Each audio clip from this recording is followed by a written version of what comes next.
नमस्कार, मी राजेंद्र कांबळे. मराठी माझा नांदेडच्या बातमीपत्रात आपलं स्वागत आहे. महाराष्ट्र विधानसभा निवडणुकीबरोबरच नांदेड लोकसभा पोटनिवडणुकीचा निकाल 23 नोव्हेंबर रोजी जाहीर झाला.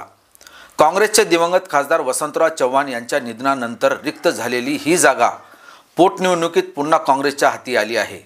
सायंकाळी 4च्या दरम्यान भाजपचे संतुकराव हंबर्डे हे 35,000 मतांनी पुढे होते, ज्यामुळे भाजपाच्या गोटात उत्साहाचे वातावरण होते, तर त्या उलट काँग्रेसच्या गोटात धाकधूक वाढली होती.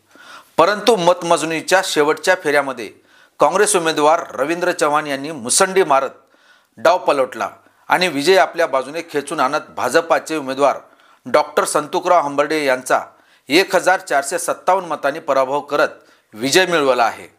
ज्यामुळे नायगावसह नांदेड जिल्ह्यातील कार्यकर्त्यांनी रवींद्र चव्हाण यांच्या विजयामुळे फटाक्यांची आतिषबाजी करून व रॅली काढून जल्लोष साजरा केला आहे.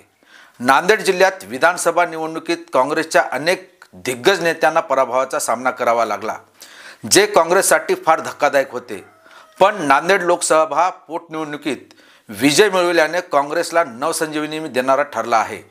एकीकडे माजी मुख्यमंत्री अशोकराव चव्हाण यांच्या नेतृत्वाखाली लढण्यात आलेल्या विधानसभा निवडणुकीत भाजपाने सर्वच जागांवर विजय मिळविला, परंतु लोकसभेत भाजपाचे उमेदवार डॉक्टर संतुकराव हंबर्डे यांचा पराभव झाल्यामुळे गड आला पण सिंह गेला अशी परिस्थिती भाजपात आहे. तर दुसरीकडे काँग्रेसच्या गोटात जिल्ह्यातील विधानसभेच्या सर्व जागा काँग्रेसने गमावल्या, पण रवींद्र चव्हाण यांनी लोकसभेची जागा खेचून आणल्यामुळे गड गेला पण सिंह आला अशी परिस्थिती काँग्रेसच्या गोटात आहे. 6 महिन्यापूर्वी झालेल्या नांदेड लोकसभा निवडणूक 2024मध्ये काँग्रेसच्या वसंतराव चव्हाण यांनी भाजपचे उमेदवार प्रतापराव पाटील चिखलीकर यांचा 59,000 मतांनी पराभव केला होता. पण ऑगस्टमध्ये वसंतराव चव्हाण यांचे निधन झाले. यामुळे नांदेडमध्ये पोटनिवडणूक जाहीर झाली. भारत निवडणूक आयोगाने जाहीर केलेल्या पोटनिवडणुकीमध्ये केरळमधील वायनाड व महाराष्ट्रातील नांदेड लोकसभेच्या पोटनिवडणुकीची घोषणा करण्यात आली होती. 25 वर्षांनंतर नांदेड येथे एकाच वेळी लोकसभा व विधानसभा निवडणुका झाल्या. त्यामुळे या निवडणुकीत मोठ्या संख्येने मतदानही झाले.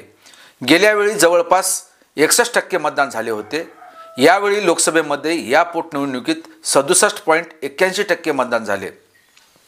शेवटच्या काही फेऱ्यामध्ये काँग्रेसने मताधिक्य मिळवत ही जागा काँग्रेसकडे कायम ठेवली. रवींद्र चव्हाण यांना 5,86,788 मते मिळाली, तर डॉक्टर संतुकराव हंबर्डे यांना 5,85,331 मते मिळाली. तिसऱ्या क्रमांकावर वंचित बहुजन आघाडीचे अविनाश भोसीकर यांना 80,179 मते मिळाली.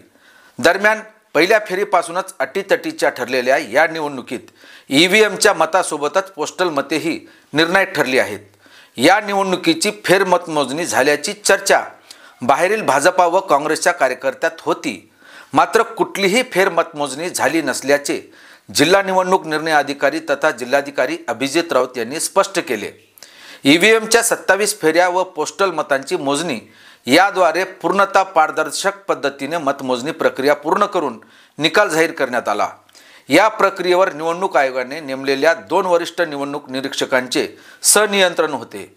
निवडणूक निर्णय अधिकारी यांनी अधिकृत फेरीनिहाय मिळालेल्या मतांची संख्या घोषित करण्यापूर्वीच काही उमेदवारांच्या प्रतिनिधींनी त्यांच्याकडील अधिकृत नसलेली आकडेवारी बाहेर सांगितली.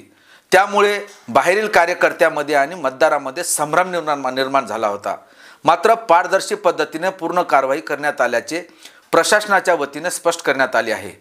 मित्रांनो, बातमी आवडल्यास बातमीला लाईक करा, जास्तीत जास्त शेअर करा, आमच्या चॅनलला सबस्क्राईब करा व बेल आयकॉन पुश करा. धन्यवाद.